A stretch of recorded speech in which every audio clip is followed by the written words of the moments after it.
अगर आप class 11th में हो और आप states of matter gases state chapter पढ़ रहे हो और जेई या नीट की तैयारी जब करते हो तो वहां पर मॉड्यूल में किसी किसी मॉड्यूल में क्रिटिकल टेम्परेचर, क्रिटिकल प्रेशर और क्रिटिकल वॉल्यूम जो होते हैं, जो कि लिक्विफिकेशन ऑफ गैस के टॉपिक में आते हैं, तो वहां पर उनके वैल्यूज ए और बी यानी कि वेंडरवाल कांस्टेंट जो होते हैं ए और बी उसके टर्म में दिए हुए रहते हैं। जैसे कि VC बराबर 3B दिया हुआ रहता है। तो ये वैल्यूज कैसे निकाले जाते हैं, आज इस वीडियो में हम लोग इसी टॉपिक की चर्चा करेंगे। क्रिटिकल टेम्परेचर, प्रेशर, वॉल्यूम क्या होता है और इनके वैल्यूज वेंडरवाल कांस्टेंट के टर्म में कैसे प्रूव किए जाते हैं और साथ ही साथ कितने होते हैं वैल्यू। आज के वीडियो हम लोग इस बात की चर्चा करेंगे। ये ग्रेजुएशन के फर्स्ट पार्ट के लिए यानी कि पार्ट 1 के लिए भी बहुत ज्यादा इंपॉर्टेंट है। चलिए ध्यान दीजिए। यहां पर सबसे पहले बात है कि हम लोग अगर समझे यहां पर कि क्रिटिकल जो है क्रिटिकल, जैसे कि टेम्परेचर क्या होता है, क्रिटिकल टेम्परेचर क्या होता है। तो क्रिटिकल टेम्परेचर वो लिमिटेड टेम्परेचर है जिसके एबव किसी गैस को रखेंगे तो वो कभी भी लिक्विफाइड नहीं हो पाएगा। यानी क्रिटिकल टेम्परेचर पर ही किसी भी गैस का जो कम से कम वहां तक टेम्परेचर हमको लोअर करना ही पड़ेगा, या कह दे कि अधिक से अधिक उतना तक ही टेम्परेचर रख सकते हैं जहां पर लिक्विफिकेशन होगा। उससे अगर अधिक टेम्परेचर है किसी गैस का तो वहां पर लिक्विफिकेशन नहीं होगा। सब गैस के लिए अलग अलग वैल्यू होता है, ठीक है। तो कहने का मतलब ये हो गया, कह सकते हैं कि it is the limited temperature of which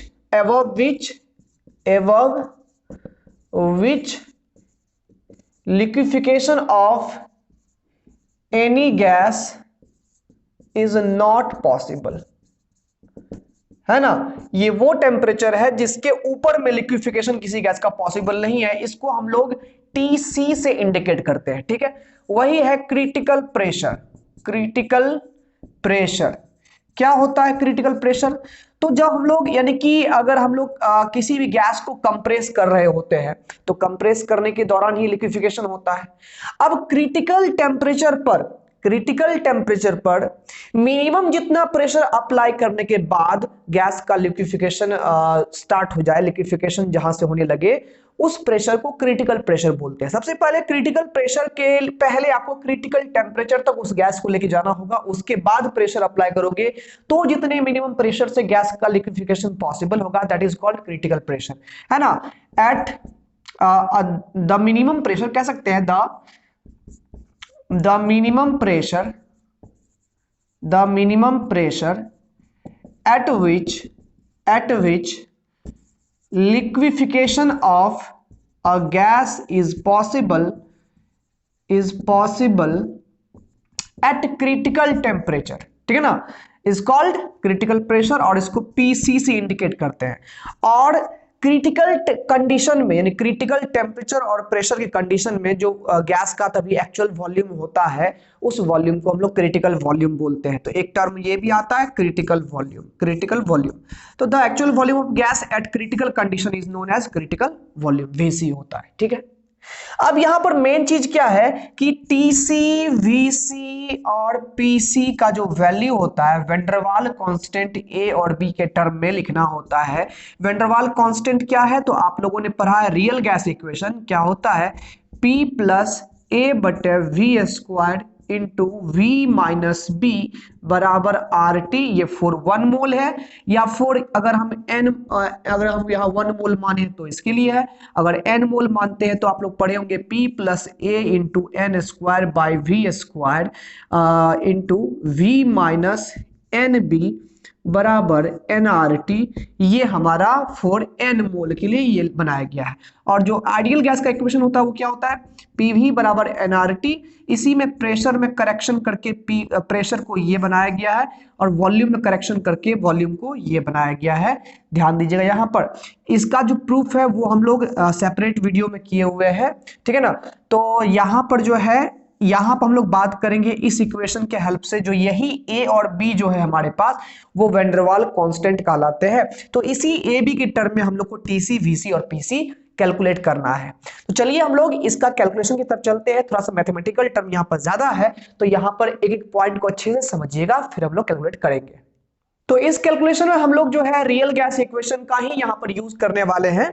तो हमारे पास किसी भी रियल गैस के लिए जो वेंडरवाल ने इक्वेशन दिया हुआ है, तो फ्रॉम ये वेंडरवाल इक्वेशन जो है फॉर रियल गैस जो है for one mole of real gas क्या था, तो P प्लस ए बटे V square into V minus B बराबर आर टी। ये हमारे पास वेंडरवाल का इक्वेशन है एक मोल गैस के लिए, रियल गैस के लिए। अब यहां पर करते क्या, हम लोग मल्टीप्लाई करते हैं, तो P गुना V करेंगे तो क्या हो जाएगा, PV होगा, P गुना B करेंगे तो माइनस PB होगा, ठीक है ना। और यहां से हम लोग मल्टीप्लाई करेंगे तो हो जाएगा A V into V square, यहां कटेगा यहां पर, तो A बटे V रह जाएगा माइनस AB बटे वी स्क्वायर बराबर क्या हो गया, RT हो गया, ठीक है। अब यहां तक तो हो गया है। अब क्या करते हैं हम लोग, यहां पर दोनों साइड में हम लोग P से डिवाइड कर देते हैं, P से यहां पर डिवीजन करते हैं ताकि V और B यहां पर फ्री हो जाए, ठीक है ना। तो P से डिवीजन दोनों बल कर रहे हैं, तो आप लोग ध्यान से देखिएगा, स्टेप बाय स्टेप एकदम समझाएंगे आपको और आपको याद भी हो जाएगा यहीं पर। तो यहां पर है डिवाइडिंग बाय, हम लोग किससे डिवाइड कर रहे हैं, डिवाइडिंग बाय P। हम लोग को क्या मिलेगा यहां पर, जब P से डिवाइड करेंगे तो यहां V बचेगा माइनस यहां P कट गया तो B बचेगा प्लस A बाय पी भी हो जाएगा, यहां पर P से डिवीजन हुआ है, माइनस ए बी बटे P इंटू वी स्क्वायर यहां पर होगा इक्वल टू कितना हो गया, RT हो गया। अब यहां पर क्या कर रहे हैं, अगले स्टेप में ये स्टेप याद रखिएगा, अगला स्टेप याद रखिएगा। तो यहां दो ही स्टेप हम लोग काम कर रहे हैं, मल्टीप्लाई यहां पर कर रहे हैं, multiplying by V square on both side, ठीक है। तो कितना हो जाएगा यहां पर v क्यूब हो जाएगा माइनस वी स्क्वायर b हो जाएगा, ठीक है, प्लस यहां पर हो जाएगा a इंटू वी स्क्वायर करेंगे तो यहां पर एक भी तो v स्क्वायर कट जाएगा, तो यहां पर a बटे p इंटू वी हो जाएगा यहां पर, माइनस यहां से वी स्क्वायर खत्म हो जाएगा तो ए बी बटे p होगा, तो ये हो जाएगा R T into V square. यहां पर एक मिनट, यहां पर आर टी बाई पी होगा, तो आर टी बटे पी इंटू वी स्क्वायर, ठीक है ना। तो यहां पर हम लोग का p छूट गया था, ठीक है ना, यहाँ p से डिवीजन तो यहां पर भी होगा ना, ठीक है। अब यहां पर कुछ नहीं, अब हम लोग को करना क्या है, यहां पर हम लोग को v क्यूब को इस साइड रखना है, ठीक है ना, और सारे टर्म को उधर लेके जा रहे हैं, और सारे टर्म को यानी कि वेरिएबल्स को यहां मिलाएंगे, वी स्क्वायर को वी स्क्वायर से मिलाएंगे, v को अलग रखेंगे, फिर ए बी बटे पी को अलग रखेंगे, जैसे नहीं A square A X square plus B X plus ऐसे सी करते हो, नहीं करते हो, उसी तरह से यानी कि क्वाड्रेटिक इक्वेशन टाइप का। तो यहाँ पर v क्यूब बराबर, तो उधर हो जाएगा, ये सारा टर्म उधर भेज रहे हैं हम लोग, ठीक है ना। तो इधर वी स्क्वायर ये प्लस वी स्क्वायर भी जाएगा, तो वी स्क्वायर कॉमन लिया जाएगा, तो इधर क्या रह जाएगा, आर टी बटे पी, और ये माइनस वी स्क्वायर बी उधर जाएगा तो प्लस बनेगा, तो प्लस बी यहां से निकल जाएगा, ठीक है ना, ठीक है। और ये जाएगा उधर तो माइनस ए बटे पी इंटू वी हो जाएगा, और ये प्लस ए बी बटे पी यहां पर हो जाएगा, ठीक है ना। अभी इसको हम लोग इक्वेशन 1 मान के यहां छोड़ लेते हैं, ठीक है ना। ये देखो यहां पर वी स्क्वायर वी पावर 0 यहां पर इस तरह से आराम से फॉर्मेट में बना लिए हैं, ठीक है। अब इस इक्वेशन में एक काम क्या करना है आपको, कि हम लोग यहाँ पर जो है गैस को कंसीडर कर रहे हैं, मान लो कि गैस हमारा जो रखा हुआ है वो क्रिटिकल टेम्परेचर और क्रिटिकल प्रेशर पर रखा हुआ गैस है, ठीक है ना। तो एक्चुअली वॉल्यूम जो होगा उसका v भी लिखें चाहे vc भी लिख सकते हैं, कोई दिक्कत नहीं, बस हम लोग को यहाँ पर कुछ सब्स्टिट्यूट करना है वैल्यूज को। तो यहाँ क्या कर रहे हैं, let the temperature is critical TC, यानी क्रिटिकल टेम्परेचर है, and pressure is PC, that means critical pressure यहां पर हम लोग मान लिए, ठीक है ना। तो जब गैस का हमारा टेम्परेचर और प्रेशर जो है क्रिटिकल कंडीशन में है, तो उस समय यहां पर हम लोग का जो फिर से इक्वेशन बनेगा वो बन जाएगा v cube is equal to, इसको लिख सकते हैं RTC बटे PC प्लस B, और यहां पर क्या हो जाएगा v स्क्वायर, ठीक है ना। यहाँ वॉल्यूम हमारा क्रिटिकल अभी नहीं माने हुए, मतलब कि क्रिटिकल है लेकिन यहाँ पर वॉल्यूम को हम भी लिखे हुए, क्योंकि दोनों बात बराबर ही होता है, वॉल्यूम को v लिखो, यहाँ पर VC लिखो, बात बराबर है, उसका भी हम यहाँ पर बताएंगे काम क्या करना है वॉल्यूम का, ठीक है ना। ये हो जाएगा A by PC into V, और ये हो जाएगा AB बटे PC, ठीक है ना। ये हमारा हो गया इक्वेशन नंबर 2 हो गया। ठीक है, अब यहां पर हम लोग को वॉल्यूम हमने कुछ नहीं किया अभी तक, है ना। सोच रहे हो वॉल्यूम क्यों नहीं कुछ किए, क्योंकि हमारा जो है क्रिटिकल कंडीशन की अगर बात कर दी जाए तो eight critical condition actual volume जो गैस का हम लोग भी लिखे हुए हैं, एक्चुअल वॉल्यूम ऑफ गैस है ना, यानी कि भी कैन बी रिटेन एज, इसको हम क्रिटिकल वॉल्यूम भी लिख सकते हैं, क्योंकि वॉल्यूम जो है इस जगह पर जो गैस का वॉल्यूम होगा क्रिटिकल कंडीशन में, वो वॉल्यूम तो वी सी इक्वल होगा, यानी कि वी बोलो या वी सी बोलो, क्योंकि हमने पढ़ा है कि क्रिटिकल टेम्परेचर और प्रेशर पर गैस का वॉल्यूम क्रिटिकल वॉल्यूम कहलाता है। तो यहाँ पर वी बराबर वी सी लिखे, कहोगे बिल्कुल लिख सकते हैं, कोई दिक्कत नहीं है। तो बताओ यहाँ पर v माइनस वी सी बराबर, इसको हम लोग जीरो लिख सकते हैं ना, कर सकते हैं। यहां से हम लोग चाहेंगे तो v माइनस वी सी का होल क्यूब भी क्या कर सकते हैं, जीरो कर सकते हैं, बिल्कुल कर सकते हैं। होल क्यूब क्या सर, होल स्क्वायर करिए, होल 4 करिए, कुछ भी करिए तो जीरो ही होगा, क्योंकि जब दोनों का डिफरेंस जीरो है तो इसका स्क्वायर का क्यूब का सबका डिफरेंस भी जीरो होगा। यानी कि हम लोग यहाँ पर a माइनस बी का होल क्यूब का फॉर्मूला लगा देंगे अगर, कि a cube minus 3a square B, ठीक है, 3a square B plus 3ab square भी V C square minus B cube V C cube बराबर हम लोग लिख सकते हैं यहाँ पर जीरो। और यहां से हम लोग वी क्यूब को यहां रखते हैं, सबको उधर भेज देते हैं, तो क्या हो जाएगा 3b स्क्वायर वी सी, ये प्लस बन गया उधर जाकर के, ये बन जाएगा minus 3v we C square, और ये जाएगा उधर तो हो जाएगा प्लस वी सी क्यूब, हो गया ना। अब जरा इसको मान लो इक्वेशन 3 और इक्वेशन 2 और 3 को कंपेयर करोगे 1 और 3 को, तो यहां पर देखोगे कि वी क्यूब तो यहां भी है, वी क्यूब यहां भी है, वी स्क्वायर कॉफिशिएंट में कुछ है, यहां भी वी स्क्वायर अलग कर दो तो कॉफिशिएंट में 3 इंटू वी सी आएगा, v भी यहां पर है कॉफिशिएंट में ये है। हम लोग यहां पर जानते हैं कि हम लोग अगर यहां पर लेफ्ट से इक्वल है और राइट में वेरिएबल फॉर्म जो है बिल्कुल सेम है, वी स्क्वायर वी और वी जीरो है, यहाँ भी वी स्क्वायर है, यहाँ क्या कहते हैं यहाँ पर भी है और यहाँ पर भी नहीं है, यानी भी का पावर जीरो है, तो बिल्कुल दोनों का फॉर्मेट सेम है, तो यहाँ पर हम लोग कॉफिशिएंट को यहाँ पर इक्वेट कर सकते हैं ना, मैथ्स पढ़े हो ना। तो on equating coefficient, on equating coefficients from 1 and 3, अगर ये काम करते हैं हम लोग, तो हम लोग देखो यहाँ पर क्या प्राप्त कर सकते हैं, यहाँ वी स्क्वायर के बगल में यहाँ पर क्या आर टी, यहाँ पर हम लोग डायरेक्ट यहाँ से लिखते हैं, एक तरफ से लिखते जाते हैं, यहाँ वी स्क्वायर को हटा दो, कॉफिशिएंट क्या है 3 into V C, 3 into V C बराबर यहाँ पर कितना है R T by P plus B, कर दिए इक्वेट ना, इसको मान लो इक्वेशन तुम 4, ठीक है। और यहां पर सिमिलरली यहां पर क्या होगा, एंड इसका कॉफिशिएंट देखो, v का कॉफिशिएंट है minus 3vc square, minus 3vc square, और यहां v का कॉफिशिएंट है माइनस a बटे पी, माइनस a बटे पी, माइनस से माइनस खत्म हो गया, 3vc स्क्वायर बराबर a बटे कितना हो गया p हो गया, इसको इक्वेशन 5 मान लेते हैं। एंड लास्ट वन इज, यहां पर जो है हमारा कांस्टेंट टर्म कितना है ए बी बटे पी है, ए बी बटे पी है, तो यहां पर कितना है उसकी जगह पर वी सी क्यूब है ना, वी सी क्यूब है, ठीक है। ए बी बटे पी जो है वो यहां पर कितना है वी सी क्यूब है, ठीक है। तो यहां पर हम लोग इसको इस तरह से लिख सकते हैं, या वी सी क्यूब बराबर ए बी बटे पी, इसको इक्वेशन नंबर हम लोग 6 यहां पर कंसीडर कर सकते हैं ना, बोलो ठीक है। तो यहां पर अब जो भी कहानी होगा यही इक्वेशन 4, 5 और 6 से होगा, यही से हमारा फाइनल वैल्यू आएगा, ठीक है ना। तो यहां तक में कोई कंफ्यूजन है तो बाबू थोड़ा सा फिर से वीडियो को रोक करके थोड़ा सा देख लेना कैसे कैसे यहाँ पर हम लोग क्या क्या काम किए हैं, ठीक है ना। यहां तक के बाद अब सारा कहानी यहां से होगा, अब हमको इससे कोई मतलब नहीं है, ठीक है ना, कर सकते हो यहां तक ना, ठीक है। अब हमको बस यहाँ मिटाना है तो स्क्रीनशॉट इसको ले लो, हम लोग यहाँ पर इरेज करते हैं इसको, ठीक है।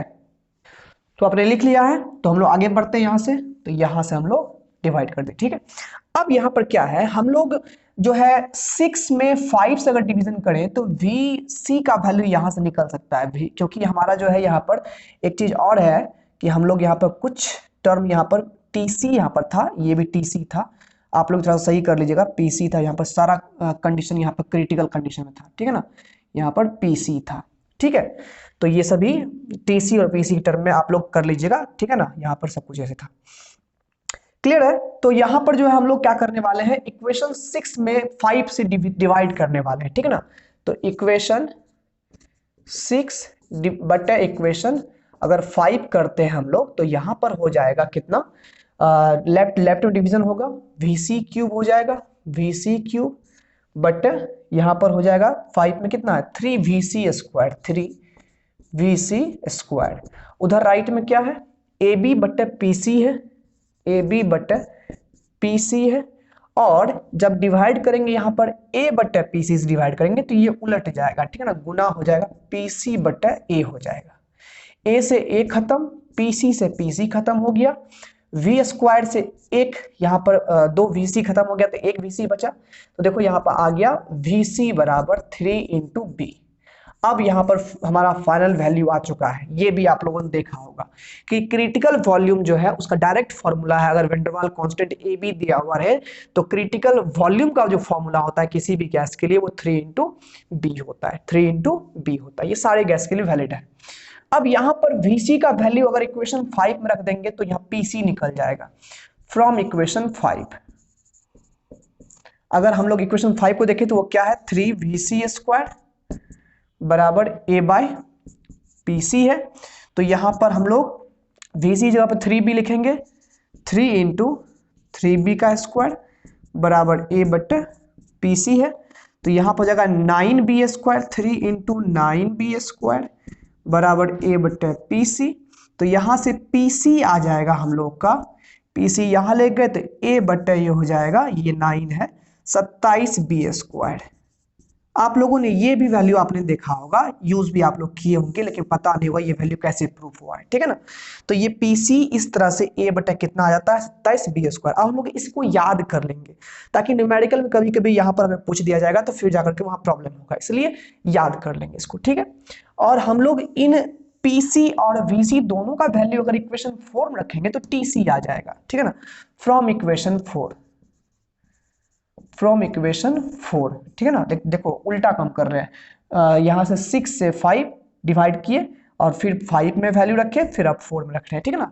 तो हमारा 4 क्या है equation, 3VC is equal to R into TC by PC plus B, ठीक है ना, ये था।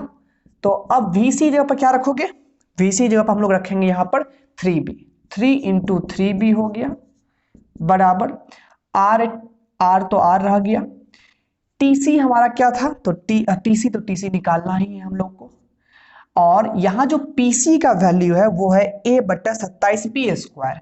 तो यहाँ डिवाइड में है, मल्टीप्लाई में हो जाएगा, तो ये 27B स्क्वायर ऊपर जाएगा, 27B स्क्वायर, और A नीचे आ जाएगा, लास्ट में प्लस क्या लगा हुआ है, B लगा हुआ है, ठीक है ना। देखो एक चीज, यहाँ पर ये एक टर्म में B है, यहाँ पर भी 2 टर्म हमारे पास में है, इसमें भी B है मल्टीप्लाई के फॉर्म में, और यहाँ भी एक B है ना। तो यहाँ से एक काम करेंगे, अगर B से यहाँ का एक B खत्म, यहाँ का B खत्म, तो यहाँ बचेगा प्लस में 1, ठीक है। तो यहाँ पर 9 है और ये 1 इधर आ गया तो -1 हो गया, इज इक्वल टू यहाँ पर हो जाएगा R इंटू TC गुना 27B बटे A हो गया। तो यहाँ से हो जाएगा 8 is equal to RTC 27B बटे A। देयरफॉर TC का वैल्यू यहाँ पर आएगा, कितना आ जाएगा यहाँ पर, TC बराबर 8A बटे 27 R इंटू B, यहाँ पर TC का वैल्यू आ गया। अब क्रिटिकल अगर टेम्परेचर निकालना होगा तो अगर वेंडरवाल कांस्टेंट ए बी दिया हुआ है तो 8A बटा 27 RB ये क्रिटिकल टेम्परेचर हो गया। इस तरह से क्रिटिकल टेम्परेचर, क्रिटिकल प्रेशर और क्रिटिकल वॉल्यूम का हमने वैल्यू निकाल लिया अगर वेंडरवाल कांस्टेंट दिया हुआ रहे तो। ये वैल्यू आप लोग किताब में लिखे हुए देखे ही होंगे, लेकिन बराबर एक कंफ्यूजन रहता होगा कि ये वैल्यू प्रूफ कैसे हुआ। अगर ये आप कंफ्यूजन था और दूर हो गया है तो जरूर एक लाइक करें, ठीक है। और ग्रेजुएशन वाले को हम बता देते हैं कि पार्ट 1 में ये क्वेश्चन बहुत ही वीवीआई है, खास के इस साल के लिए, ठीक है ना। डेफिनेटली इस डेरिवेशन को आप लोग अच्छे से पढ़ लीजिएगा। इसके अगले वीडियो में हम लोग जो है रिड्यूस्ड क्या कहते हैं स्टेट का जो हम लोग यहाँ पर इक्वेशन है वो भी हम लोग लाएंगे, ठीक है, जिसमें कि वैन डर वाल इक्वेशन को ही के अंदर से ही सारा का सारा टर्म फ्री कर दिया गया है। तो वहां पर रिड्यूस्ड टेम्परेचर क्या होता है, रिड्यूस्ड प्रेशर क्या होता है, रिड्यूस्ड वॉल्यूम क्या होता है, ये सारा चीज के टर्म में हम लोग यहाँ पर नया कैलकुलेशन लाने वाले हैं। तो आप लोग जरूर देखते रहिएगा, तो डेफिनेटली आपको बेनिफिट होगा। मिलते हैं हम लोग अगले वीडियो में।